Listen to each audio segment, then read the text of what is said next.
ओम शांति। 24 मार्च 2026 के ईश्वरीय महावाक्य। पहले सुनते हैं मुरली के मुख्य पॉइंट्स। बाबा ने कहा, तुम्हें पुण्य आत्मा बन सबको सुख देना है। अगर दुख दिया तो फिर अंत समय ट्रिब्यूनल बैठेगी। यहाँ तुम पतित से पावन बनने आए हो, इसलिए कोई पतित कर्म नहीं करो। ना देह अभिमान में आना है और ना ही कोई के नाम रूप में फंसना है। फिर बाबा ने कहा, अपना जीवन हीरे जैसा बनाओ, एक भी पाप नहीं करना, नहीं तो 100 गुना हो जाएगा। देखो बाप कितने निरहंकारी हैं, कभी कोई पर गुस्सा नहीं करते। तुम्हें भी बाप समान बनना है, दूसरों से सर्विस नहीं लेनी। लास्ट में बाबा ने कहा, हमेशा शीरखंड होकर रहो। जो लून पानी होकर रहते हैं वह बहुत डिसर्विस करते हैं। ऐसे कोई कर्म नहीं करो जो राजा रानी के बदले प्रजा में भी कम पद मिले। बाप जो मत देते उन पर चलो, अपनी मत पर चलने से बर्बादी कर देते हैं। अब सुनते हैं महावाक्यों को विस्तार से। बाबा ने कहा, मीठे बच्चे, तुम्हें ग्रस्त व्यवहार में रहते कमल फूल समान पवित्र बनना है। एक बाप की मत पर चलना है, कोई भी डिसर्विस नहीं करनी है। प्रश्न, किन बच्चों को माया जोर से अपना पंजा मारती है? बड़ी मंजिल कौन सी है? उत्तर, जो बच्चे देह अभिमान में रहते हैं उन्हें माया जोर से पंजा मार देती है, फिर नाम रूप में फंस पड़ते हैं। देह अभिमान आया और थप्पड़ लगा, इससे पद भ्रष्ट हो जाता है। देह अभिमान तोड़ना यही बड़ी मंजिल है। बाबा कहते, बच्चे देही अभिमानी बनो। जैसे बाप ओबीडिएंट सर्वेंट है, कितना निरहंकारी है, ऐसे निरहंकारी बनो। कोई भी अहंकार न हो। गीत, न वह हमसे जुदा होंगे, न उल्फत दिल से निकलेगी। ओम शांति। बच्चों ने गीत सुना। बच्चे कहते हैं, हम बाबा के थे और बाबा हमारा था जब मूल वतन में थे।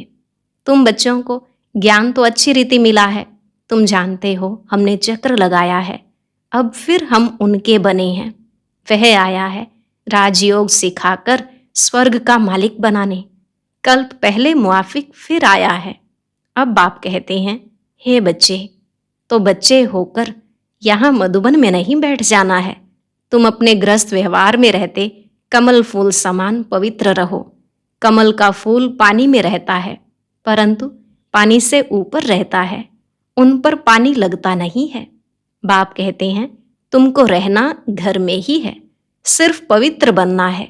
यह तुम्हारा बहुत जन्मों के अंत का जन्म है। जो भी मनुष्य मात्र हैं उन सबको पावन बनाने मैं आया हूँ। पतित पावन सर्व का सद्गति दाता एक ही है, उनके सिवाय पावन कोई बना नहीं सकता। तुम जानते हो आधा कल्प से हम सीढ़ी उतरते आए हैं। 84 जन्म तुमको जरूर पूरे करने हैं और 84 का चक्र पूरा कर जब फिर जर्जड़ीभूत अवस्था को पाते हैं तब मुझे आना पड़ता है। बीच में और कोई पतित से पावन बना नहीं सकता। कोई भी न बाप को न रचना को जानते हैं। ड्रामानुसार सबको कलयुग में पतित तमो प्रधान बनना ही है। बाप आकर सबको पावन बनाए शांति धाम ले जाते हैं और तुम बाप से सुख धाम का वर्षा पाते हो। सतयुग में कोई दुख होता नहीं है। अभी तुम जीते जी बाप के बने हो। बाप कहते हैं, तुमको ग्रस्त व्यवहार में रहना है। बाबा कभी किसको कह नहीं सकते कि तुम घर बार छोड़ो।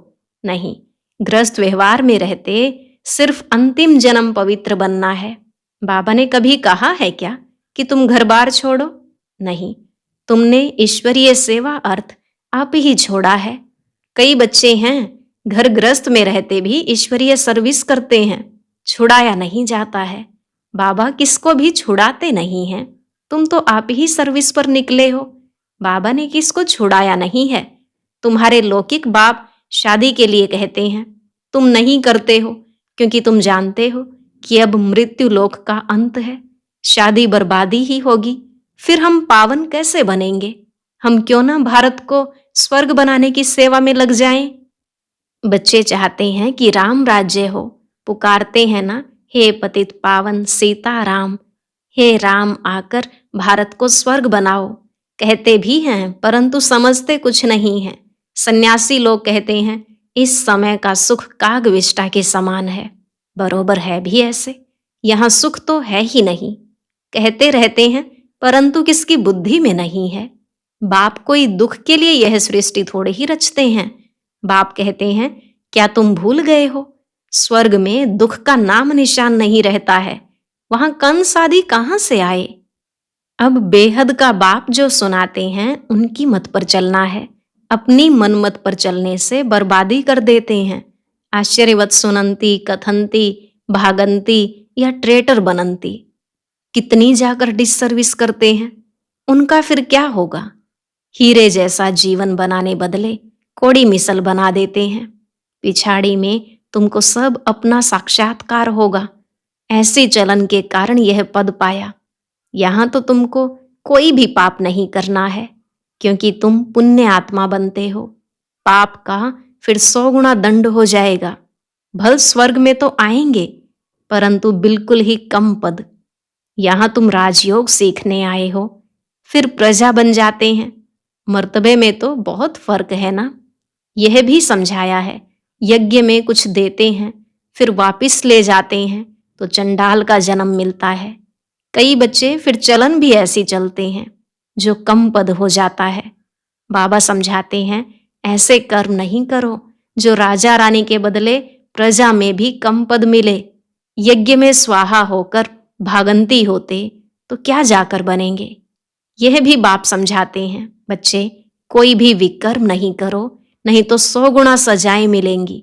फिर क्यों नुकसान करना चाहिए। यहाँ रहने वालों से भी जो घर गृहस्थ में रहते हैं, सर्विस में रहते हैं, वे बहुत ऊंच पद पाते हैं। ऐसे बहुत गरीब हैं, 8 आना व रुपया भेज देते हैं, और जो भल यहाँ 1000 भी देवे तो भी गरीब का ऊंच पद हो जाता है, क्योंकि वह कोई पाप कर्म नहीं करते हैं। पाप करने से 100 गुना बन जाएगा। तुमको पुण्य आत्मा बन सबको सुख देना है। दुख दिया तो फिर ट्रिब्यूनल बैठती है, साक्षात्कार होता है कि तुमने यह किया, अब खाओ सजा। पद भी भ्रष्ट हो जाएगा। सुनते भी रहते हैं, फिर भी कई बच्चे उल्टी चलन चलते रहते हैं। बाप कहते हैं हमेशा शीरखंड होकर रहो। अगर लून पानी होकर रहते हैं तो बहुत डिससर्विस करते हैं। कोई के नाम रूप में फंस पड़ते हैं तो यह भी बहुत पाप हो जाता है। माया जैसे एक चूहा है, फूंक भी देती, काटती भी रहती, खून भी निकल आता, पता भी नहीं पड़ता। माया भी ब्लड निकाल देती है, ऐसे कर्म करवा देती जो पता भी नहीं पड़ता। 5 विकार एकदम सिर मोड़ लेते हैं। बाबा सावधानी तो देंगे ना, ऐसा ना हो जो फिर ट्रिब्यूनल के सामने कहें कि हमको सावधान थोड़े ही किया। तुम जानते हो ईश्वर पढ़ाते हैं, खुद कितना निरहंकारी है। कहते हैं हम ओबीडियंट सर्वेंट हैं। कोई कोई बच्चों में कितना अहंकार रहता है। बाबा का बनकर फिर ऐसे ऐसे कर्म करते हैं जो बात मत पूछो। इससे तो जो बाहर ग्रस्त व्यवहार में रहते हैं वह बहुत ऊंच चले जाते हैं।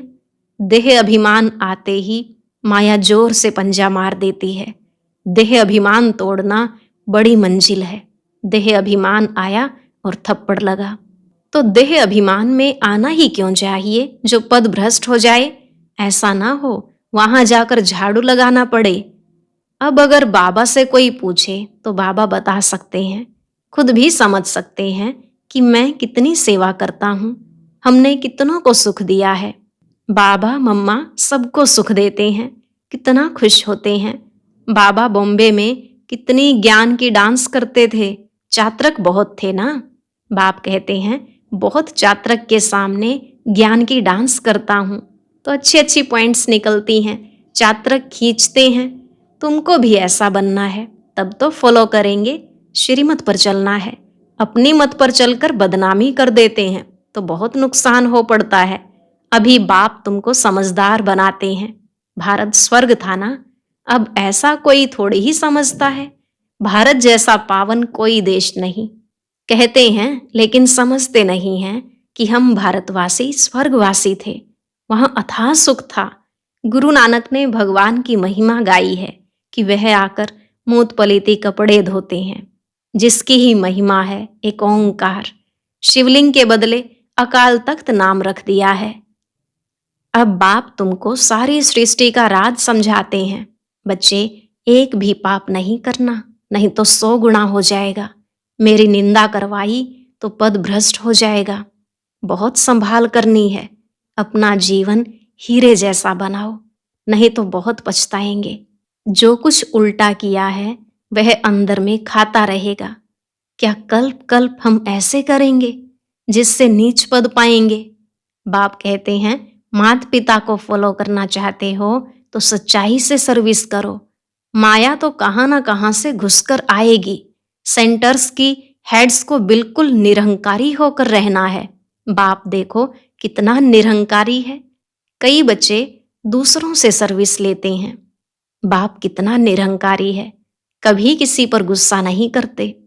बच्चे अगर नाफरमान बरदार हों तो बाप उनको समझा तो सकते हैं। तुम क्या करते हो बेहद का बाप ही जानते हैं। सब बच्चे एक समान सपूत नहीं होते, कपूत भी होते हैं। बाबा समझाने देते हैं। ढेर बच्चे हैं, यह तो वृद्धि को पाते हजारों के अंदाज में हो जाएंगे। तो बाप बच्चों को सावधानी भी देते हैं, कोई गफलत नहीं करो।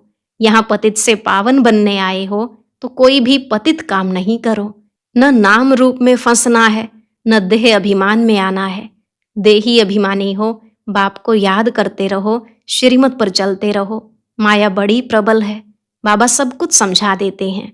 अच्छा, मीठे मीठे सिकलधे बच्चों प्रति माता पिता बाप दादा का याद प्यार और गुड मॉर्निंग। रूहानी बाप की रूहानी बच्चों को नमस्ते। रूहानी बच्चों की रूहानी बाप दादा को नमस्ते नमस्ते, गुड मॉर्निंग। शुक्रिया बाबा, शुक्रिया। धारणा के लिए मुख्य सार। पहला पॉइंट, बाप समान निरहंकारी बनना है।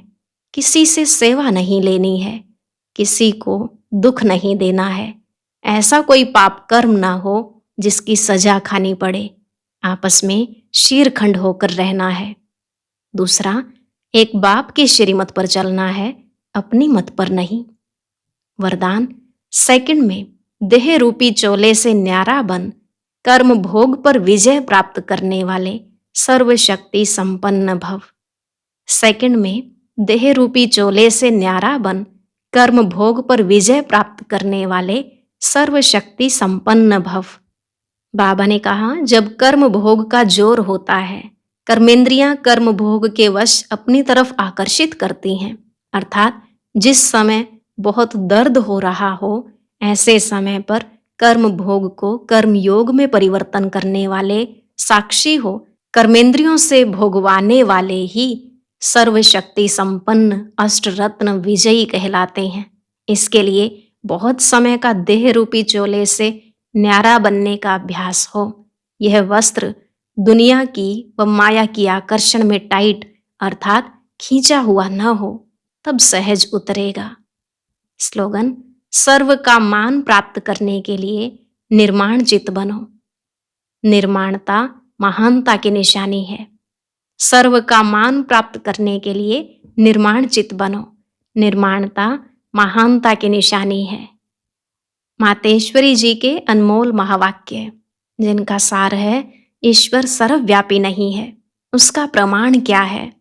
मम्मा ने कहा, शिरोमणि गीता में जो भगवानुवाच है, बच्चे जहां जीत है वहां मैं हूं। यह भी परमात्मा के महावाक्य हैं। पहाड़ों में जो हिमालय पहाड़ है उसमें मैं हूं, और सांपों में काली नाग मैं हूं।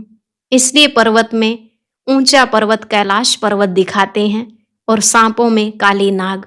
तो इससे सिद्ध है कि परमात्मा अगर सर्व सांपों में केवल काले नाग में है तो सर्व सांपों में उसका वास नहीं हुआ ना। अगर परमात्मा ऊंचे ते ऊंचे पहाड़ में है, गोया नीचे पहाड़ों में नहीं है।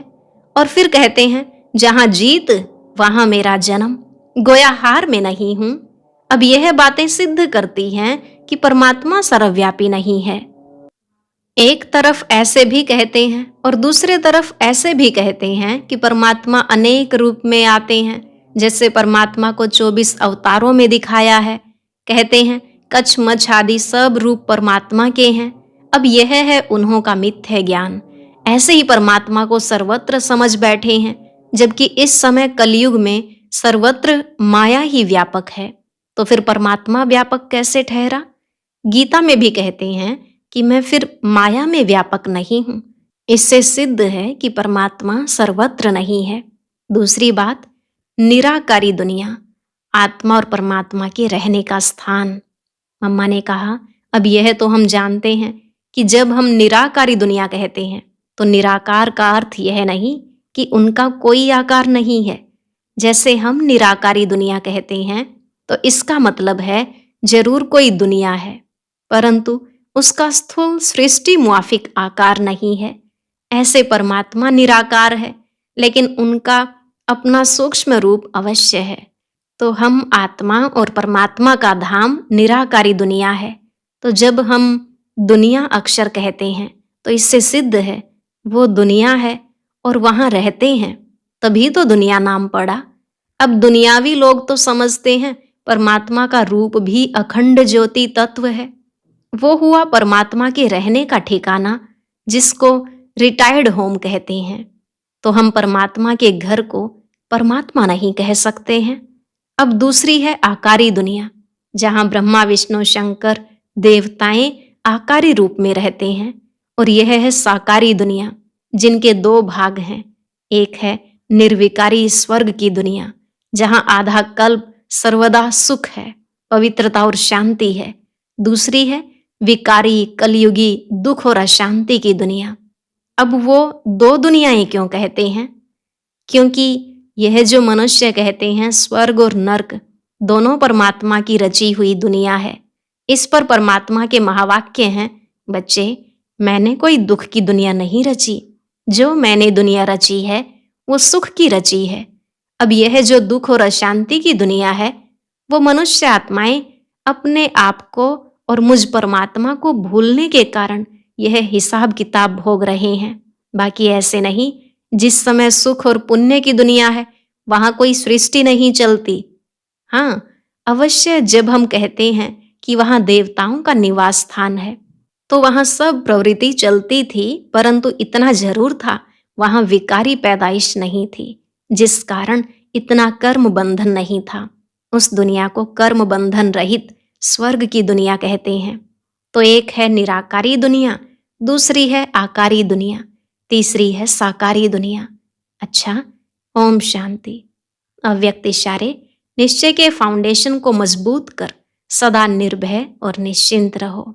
साकार में अगर कोई निमित्त श्रेष्ठ आत्मा साथ में होती है तो उनसे कोई भी बात वेरीफाई कराए फिर करेंगे तो निश्चय बुद्धि होकर करेंगे। निर्भयता और निश्चय दोनों गुणों को सामने रख करेंगे। तो जहां सदा निश्चय और निर्भयता है वहां सदैव श्रेष्ठ संकल्प की विजय है। जो भी संकल्प करते हो, अगर सदा निराकार और साकार साथ व सम्मुख है तो वेरीफाई कराने के बाद निश्चय और निर्भयता से करो। इससे समय भी वेस्ट नहीं जाएगा। और अभी सुनते हैं आज का अव्यक्त ज्ञान मोती।